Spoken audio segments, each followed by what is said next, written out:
Azərbaycanda feodal münasibətlərinin yaranması. 3-cü yüzillikdə Azərbaycanda və qonşu ölkələrdə sosial-iqtisadi münasibətlərdə əhəmiyyətli dəyişikliklər baş verdi. Bu dövrdə dövlətə hərbi və mülki xidmət göstərən ayrı-ayrı şəxslərə torpaqlar, ərazilər verildi. Belə torpaqlar feod, mülk, onun sahibi isə feodal, yəni mülkədar adlanırdı.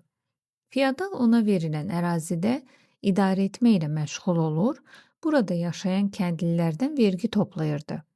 Dövlətə xidmət müqabilində torpaq mülkiyyətinin verilməsinə əsaslanan sosial-iqtisadi sistem feodalizm adlanır. Dövlətə xidmət müqabilində verilən şərti torpaq mülkiyyətinin irsi və müvəqqəti formaları yarandı. Beləliklə, 3-cü yüzillikdə Azərbaycanda tədricən feodal münasibətləri yaranmağa başladı. Atropatena və Albaniyada feodal münasibətlərinin yaranması oxşar xüsusiyyətlərə malik idi. Azərbaycanda və bütövlükdə şərqdə torpaqlar əsasən dövlət mülkiyyətində idi. Təbii coğrafi şərait əkinçilik üçün süni suvarma sisteminin yaradılmasını tələb edirdi. Bu isə yalnız dövlət tərəfindən həyata keçirilə bilərdi.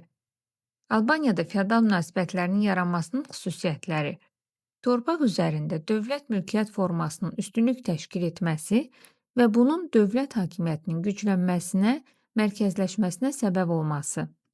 Hökmdar və ailə üzvlərindən sonra iri torpaq mülkiyyətinin Alban kilsəsinə məxsus olması. Feodalların da torpaq mülkiyyətinə malik olması, erkən orta əsrlərdə kəndlilərin bir hissəsinin az da olsa xüsusi torpaq mülkiyyətinin olması.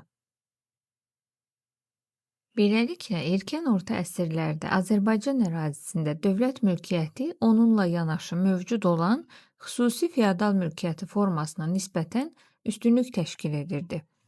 Əvvəllər kəndlilər vergini əsasən natural, yəni verginin mal, məhsul ilə ödənilməsi formasında verirdilər. Zaman keçdikcə kəndlilərin arasında da bərabərsizlik yarandı. Onların az bir qismi getdikcə varlandı və xırda torpaq sahibinə çevrildi. Bir qismi isə müflisləşdi, torpaqsız kəndlilərin sayı artdı. Torpaq sahibliyi feodallar. Erkən orta əsrlərin başlanğıc mərhələsində torpaq sahibliyinin əsas formaları irsi və şərti torpaqlar idi. Feodal münasibətlərin inkişafı gedişində tədricən şərti torpaq mülkiyyətinin irsi mülkiyyətə çevrilməsi prosesi baş verdi. İlk vaxtlar irsi torpaq mülkiyyətinin sahibləri içərisində əsas yeri hökmdar ailəsinin üzvləri və əyanlar tuturdular. Əyan, sarayda və əyalətlərdə müəyyən yüksək vəzifə tutan şəxsdir. Şərti torpaqların əsas sahibləri isə hərbiçilər və qismən də mülki məmurlar idi. Dövlətə hərbi və mülki xidmət müqabilində torpaq alan şəxslər feodallara çevrilirdilər. Feodal əyanlarla yanaşı din xadimləri və məbədlər də torpaq sahibliyinə malik idi. 5-6-cı yüzilliklərdə feodal münasibətlərinin qəti möhkəmləndiyi bir zamanda irsi torpaq sahibliyi əhəmiyyətli yer tutmağa başladı. Hətta vilayət hakimi vəzifəsi də bir qayda olaraq irsən atadan oğula keçirdi. Vilayət hakimi artıq təkcə inzibati vəzifə sahibi olmayıb, həm də tədricən iri torpaq sahibinə çevrilirdi. Kəndlilər əsas vergi və mükəlləfiyyətlər. Torpaqdan istifadə müqabilində kəndlilər dövlət xəzinəsinə torpaq vergisi ödəyirdilər. Bu, torpaqdan əldə edilən məhsulun müəyyən hissəsini təşkil edirdi. Şəhər sənətkarları və tacirlərdən də xüsusi vergi alınırdı.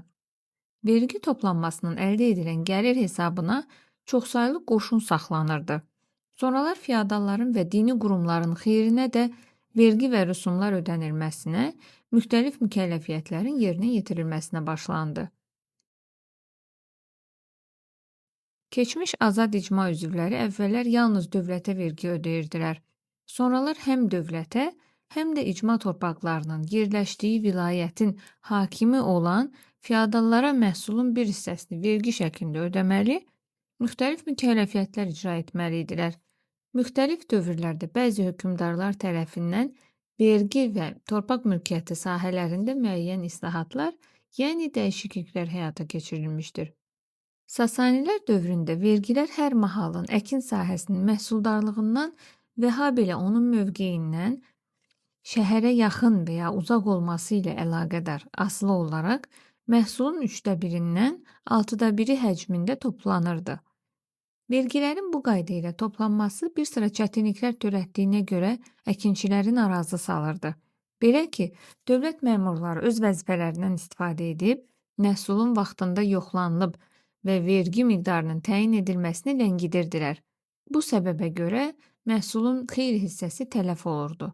Ona görə də 6-cı yüzillikdə vergi sistemində dəyişiklik edilməsi qərarı alındı. Vergilər məhsulun həcminə görə deyil, torpaq sahələrinə görə təyin edilməyə başladı. Məhsulları təbii xəstəliklərə məruz qalmış şəxslərə güzəştlər edilirdi. Həmin dəyişiklikdən sonra natural şəkildə toplanan məhsulun bir hissəsi pul vergisi ilə əvəz edildi.